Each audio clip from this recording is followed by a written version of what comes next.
বন্ধুরা সন্ধ্যেবেলা ঠাকুর ঘরে চলে আসলাম। সবার তো ঘিয়ের বাতি মনে হচ্ছে দেওয়া হয়ে গেছে। আমি এই যে আজকে দেবো ঘিয়ের বাতি।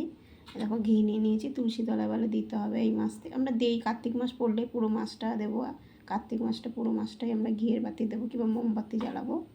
তা আজকে আমি দেবো ঘিয়ের বাতি। দেখো ঘি দিয়ে দিয়েছি। আমার এই প্রদীপ সবসময় ঘরে আনা থাকে, সবার বাড়িতেই আনা থাকে। দেখো প্রদীপটা চলো বন্ধুরা, এই দেখো জ্বালিয়ে নিচ্ছি। কারা কারা তুলসী তলায় দিয়েছো অবশ্যই কমেন্ট বক্সে জানাবে। আমি ডালের ভিডিওটা করলাম, আজকে আর দেখাতে পারলাম না বন্ধুরা। আজকে একটুখানি প্রদীপ জ্বালিয়ে দেখাচ্ছি। তুলসী তলায় প্রদীপ দেবো। আর এই দেখো ঠাকুরকে খেতে দিয়ে দিয়েছি। ঠাকুরের ভোগ নিবেদন করা হয়ে গেছে। চলো তুলসী তলা দেবো। সবাই বলছে তুলসী তলায় দিতে হয়, তা আমরা এখনও শুরু করিনি। তো এই বছর সবাই বলছে, আমাদের পাড়ায় সবাই তো গোপাল পুজো করে, বেশিরভাগ বাড়িতেই গোপাল আছে।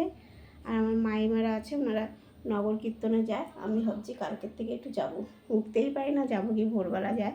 তো চলো প্রদীপটা জ্বালিয়ে দেখি, তুলসী তলে দেবো। চলো দেখাচ্ছি। চলো বন্ধুরা, এই দেখো দিয়ে দিলাম। তোমরা অবশ্যই কমেন্ট বক্সে জানাবে। আমি কিন্তু ডালের আজকে এই ভিডিওটাই দেখাবো।